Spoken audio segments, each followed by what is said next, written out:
I had a lot of mixed feelings going into this film. I mean, first vampires and werewolves, now zombies. What's next? The creature from the Black Lagoon?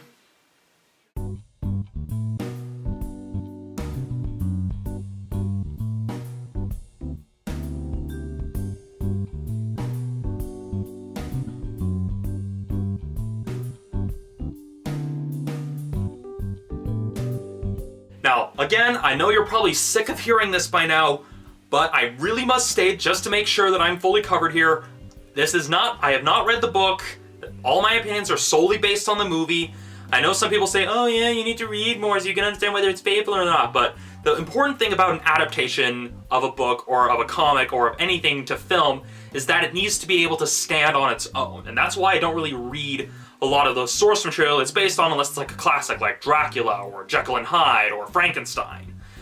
Because those ones are like more classics, but with films based on contemporary novels, it's just a case of why bother, because the film should be able to stand on its own. That said, and hopefully covered, the biggest thing I notice is that the film is a lot more comedic. It doesn't take itself nearly as seriously as Twilight does. Instead of trying to be like, oh yeah, it's a serious romance between a zombie with a heart and a human girl, it's just a case of, yeah, we know this is stupid, we know that this is very ridiculous and really out there, but we're just gonna have fun with it. Yet it still actually keeps itself kind of gritty. I mean, it's not like they rewrite their own rules about zombies. These are basically, well, Romero zombies, the kind that shamble around slowly and eat people. It still keeps itself fairly dark and gritty because, well, it's a zombie apocalypse. You can't really be lighthearted in a film dealing with zombies. I mean, you can be comedic, but you can't really keep things like nice, light, and happy. Now, a lot of the high points of this film can really be attributed to Nicholas Holt's performance. I mean, one, he was able to do a good job with just his eyes and his movements since, well, for the most of the film, it's not a very dialogue-heavy role.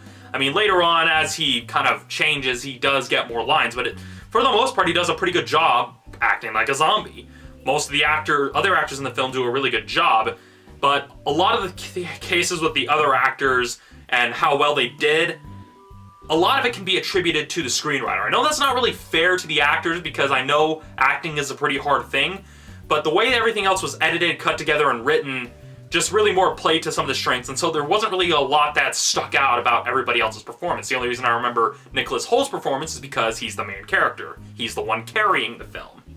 And so in addition to being able to express himself through his movement, just through his facial expressions for most of the film, he also does a really good job delivering that internal monologue with a sense of realism and comedic timing, and that's a hard combination to pull off. Point being, the film is a lot better than I thought. Granted, it does have its cheesy moments during the second, third-ish act, towards the latter half of the film. It does get some of the cheesiness. I've researched and they say that it's loosely based on Romeo and Juliet, so there's like the balcony scene and certain things that reference it, and so it's just a case of, yeah, it has some cheesiness, but the comedic aspects of the film make it more bearable. It's not necessarily like to the point where, oh, it takes itself super seriously and it has all the cheesy stuff. It's just a case of, yeah, it's cheesy, but you're laughing at some of the jokes anyway, so it's not so bad.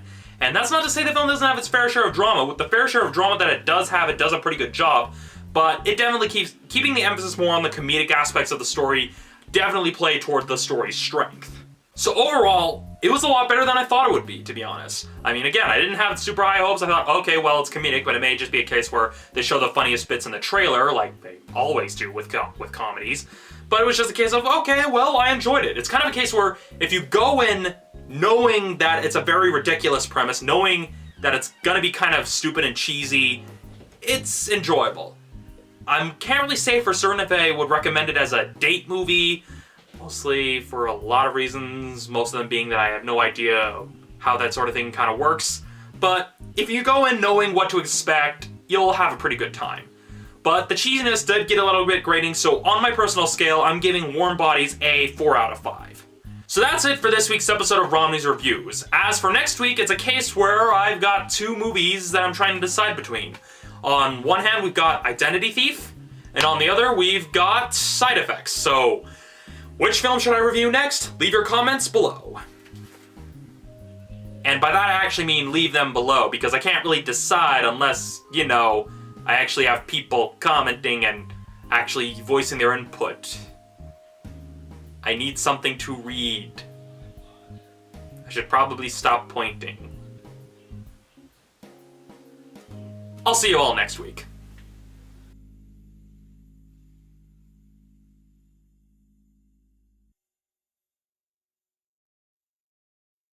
So yeah, end screen time. Don't really have any snarky follow-ups to the reviews or any like random stuff about the movie. It was kind of weird finding out that it was based on Romeo and Juliet, but it was just kind of a case of everybody does stuff based on Romeo and Juliet. I mean, it's a case where they're kind of the things that started a lot of the star-crossed lovers thing, so it's not that surprising that they're going to take cues from it. I mean, heck, Twilight probably took some cues from it. There's a couple other things that took some cues from it. I mean, even The Fault in Our Stars takes cues from it, except The Fault in Our Stars is actually a really good book. If you haven't heard about it or saw that it was #1 on Time's Best Books for 2012, you really should check out The Fault in Our Stars. I highly recommend it.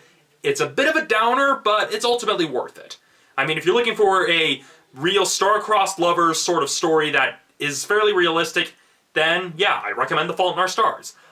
In my defense, I listened to the audiobook, mostly because I listen to a lot more audiobooks than reading actual books, but it's a freaking good book. You would enjoy it, and yeah, let's just get straight to the video links. Click here to see my previous review. What did I review last week?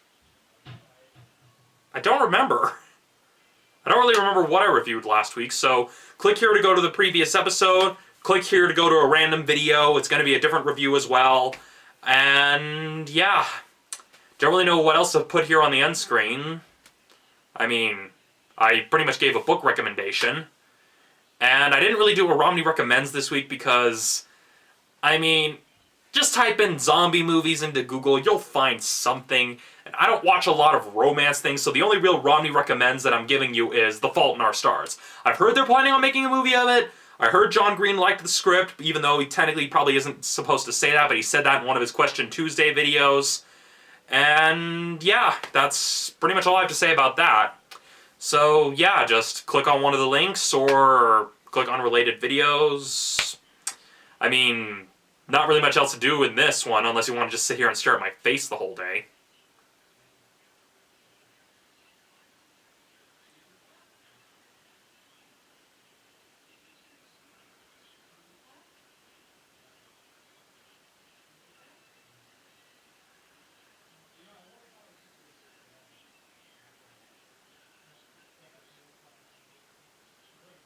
Stop staring!